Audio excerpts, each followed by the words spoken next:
Hi, I'm Richard Gage, AIA architect, and I am pleased to be here with my friends Eric Lawyer, a 25-year emergency services operator, formerly with Seattle Firefighting, and Captain Raul Angulo also, and he is also with the Seattle Firefighting Department, was anyway, for how many years, Raul? Over 35, almost 36 years with Seattle Fire Department. Hey, we're here today for a good reason. We are going back to the National Fire Protection Association convention in June of this year, a very important tabling opportunity with the fire protection engineers and the firefighters in Orlando at the NFPA convention, like we did last year in Las Vegas and the year before that in Boston, where we did create quite a stir, educating thousands of NFPA officials and attendees at the conference, and a really important outreach. And let's get into it. Eric, what do you think is so important about this opportunity for us?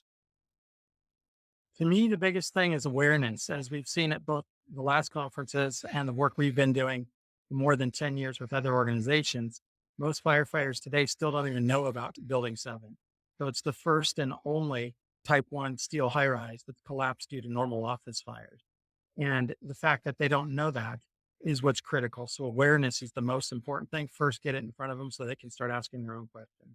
Yeah, in fact, we show them on this TV screen Building 7 coming down the Solomon Brothers building in 7 seconds at free fall, smoothly, symmetrically into its own footprint.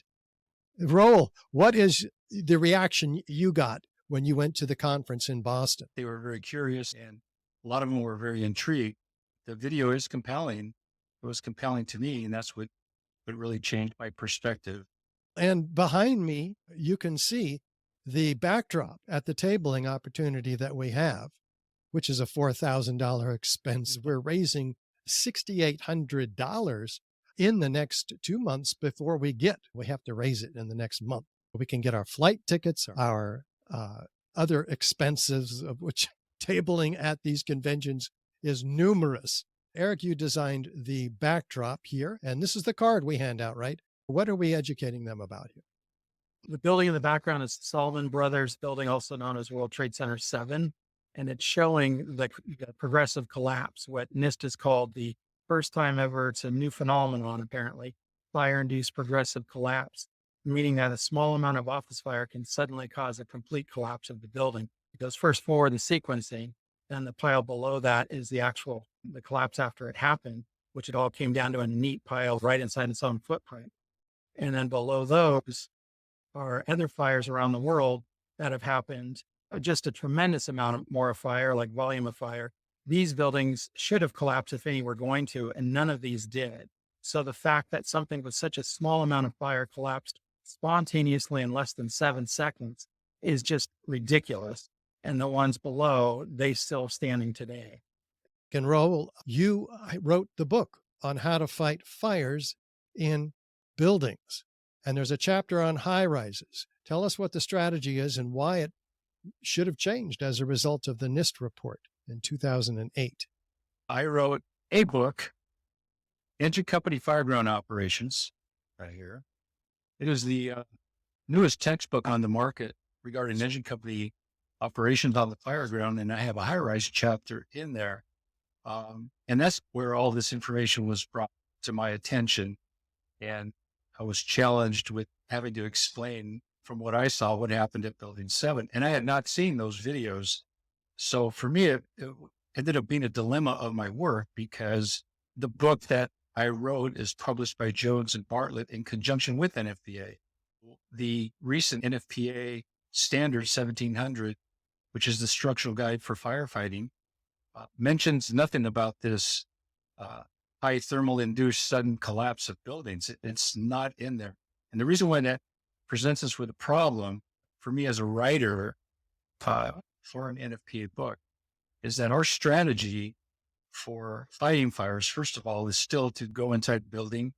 Usually we set the command post up in the lobby or at the fire control center. Our staging is usually 2 floors below the fire. And for life safety, we don't dump the entire building. We do is we defend in place. In World Trade Center 7, which, as Eric mentioned, only had office fire load, meaning desks, paper, telephones, computers. It wasn't like it was a big storage facility. It was an office building. And that type of fuel doesn't generate sufficient heat for extended period of time to cause those buildings to collapse. A type 1 building is designed to withstand the fire load on any fire floor, especially if it's sprinkler, which building 7 was. And what that means is that all the combustibles, all the fuel load, all the desks, everything, the furnishings on a floor will burn out.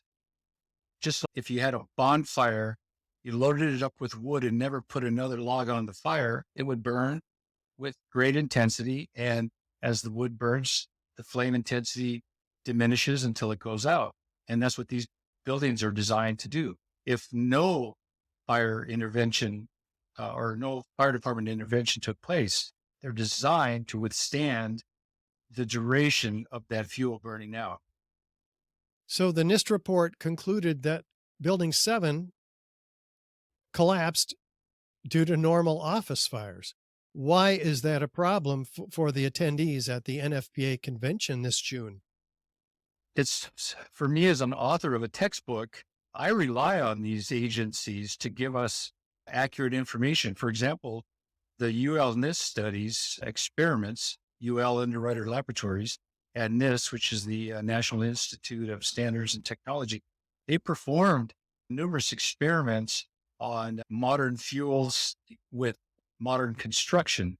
And a lot of my book is based on the results of those experiments. So these agencies are putting out information that we're relying on to be accurate, factual, and to be performed with integrity. So when you look at Building 7 in the NIST report that they put out, it doesn't make sense to any experienced firefighter that this building collapsed with the explanation that they gave, which was a failure of a single column, I think on the 12th floor, that maybe had 79 columns per floor. One column's going to collapse this building on its footprint, straight down, free fall in less than 10 seconds. I don't think so. There would be more structural resistance on all the other floors that weren't involved with fire. And when you look at the fire on the video of Building 7, it is nothing compared to the fire like First Interstate, which to date is still our #1 case study of high-rise fires. Eric, how would you have to change your firefighting strategies to accommodate the conclusions in the NIST report?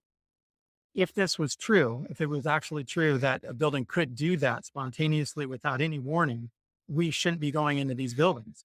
We shouldn't have high rises anymore, or we need to redesign them and then upgrade all the high rises around the world so that they're safe enough for people to go in. Because if a small fire can cause a collapse in a single column like we were talking about, they shouldn't be in operation. So we wouldn't go in. And it's or our firefighting strategy and tactics would be, if we have a significant amount of fire in a high-rise building, we need to get everybody out right now. Don't go in because this building's coming down. Yeah. And that's not how we operate. Yeah. Another point here is the book Raul's written is like it's like the national standards. It's addressing, because it's in partnership with NFPA, it's being shown as that, like, this is how we go in. Now, if this was true, and if NFPA really believed it and others, we would have changed all the tactics. We wouldn't be setting up command posts in these buildings anymore, but we still are. And where this becomes a problem is like with Grenfell Fire in London, they got mixed communications because a lot of the firefighters there, even the commanders, thought this building might come down. So that they'd gone in and come back out. And when you do that in and out thing, you're putting everybody at risk. And so a lot of people died in that fire because of the fear of the collapse that never happened. Well, in the recent 1700 publication, NFPA Standard for Structural Firefighting, that came out just a couple of years ago.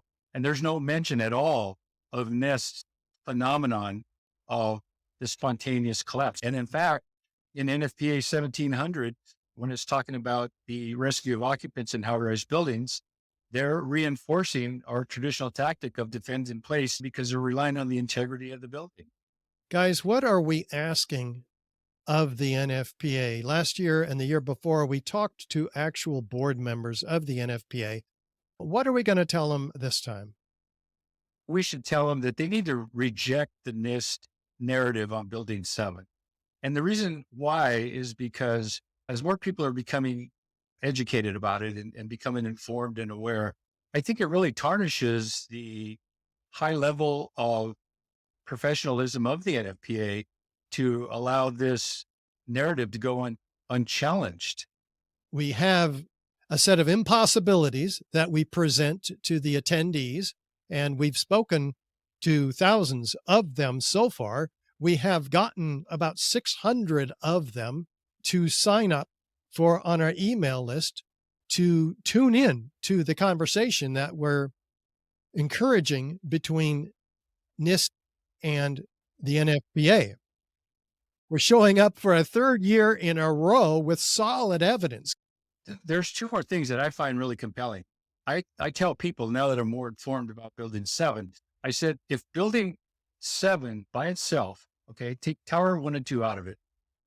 If you took Building 7 by itself and the way they said the events transpired to cause a collapse on any other date than September 11th, this would be the case study in the National Fire Service. Like right now, everybody would be studying, why did this building collapse? And for some reason, I don't know why it's not on the national radar of the fire service. Nor have the structural engineering codes changed to any significant degree as a result of the NIST report, because there's hundreds of similarly designed buildings. For me, the real cement on this was the University of Alaska study, which chose to repeat with their own experiments and computer designs, simulations, that their conclusion from these PhDs, doctors, the head of the engineering department and the graduate students, they came to the conclusion that the only way this building could have collapsed like that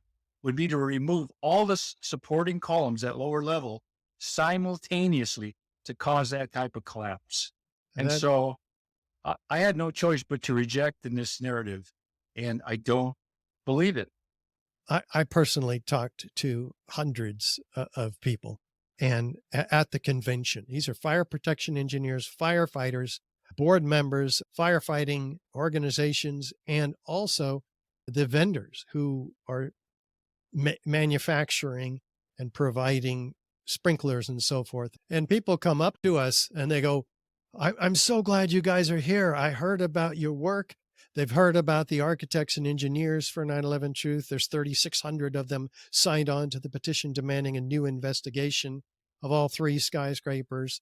And many of them, they're just very excited to connect with us and to help us. And in fact, we have taken the step this year in Orlando to reserve a classroom where the 3 of us will be giving a 30-minute presentation to up to 56 people who will be crammed into this one of the 2 classrooms that they have.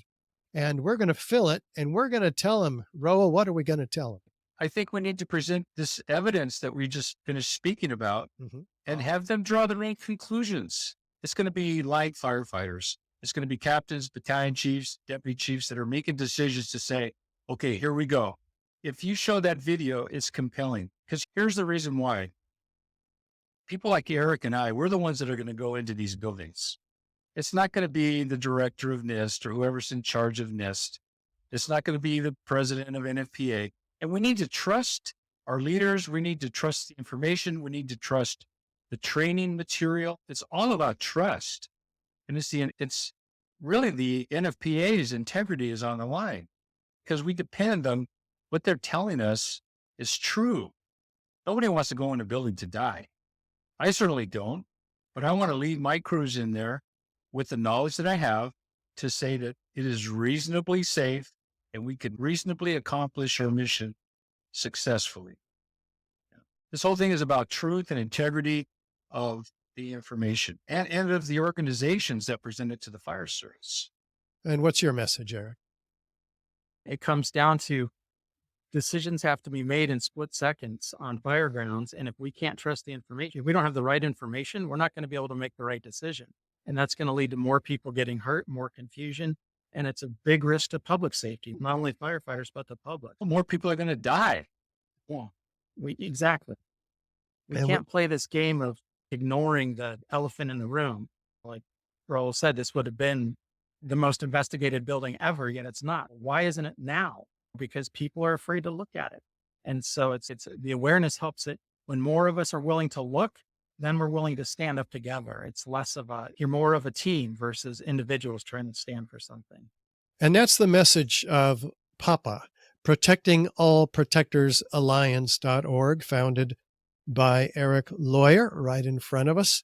I'm a steward in that organization as well. And that is the auspices under which we are presenting this evidence, this dilemma to the National Fire Protection Association in Orlando. And this is why we've got to have your support. You who are watching this hopefully realize the dead importance of our mission here in Orlando at the NFPA convention.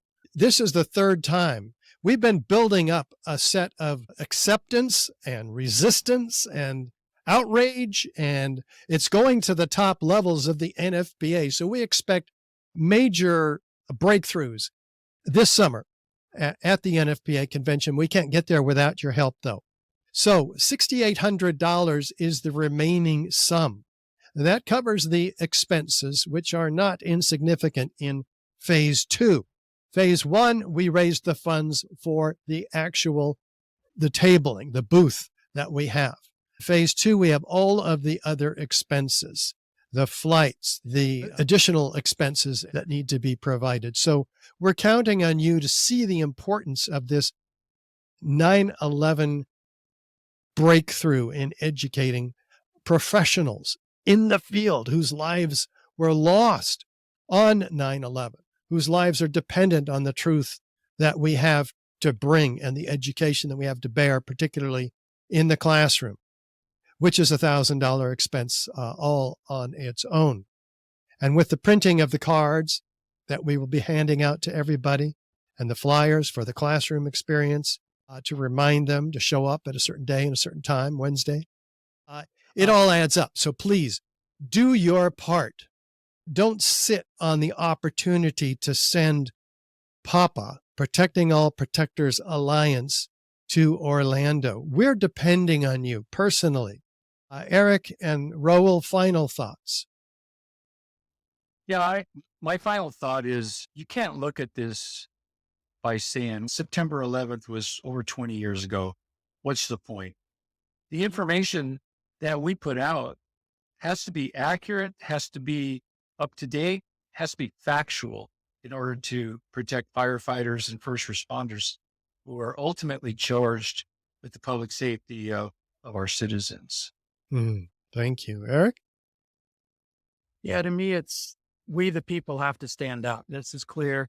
Our agencies have failed us. I don't know what's going to come of it. Maybe we do fire investigations completely different. But if the people don't fall for the false information, then we can do something. But if we stand by and do nothing or sit down and do nothing, it's going to get worse and worse. So grateful for the people who have contributed, for Raul, for you, Richard, and the website's protectingall.org. And yeah, we look forward to Orlando, and thank you all so much. Yes, thank you guys. Thank you for doing your part. We're doing our part. We're depending on you to do your part. Thank you. Thanks. Thank you.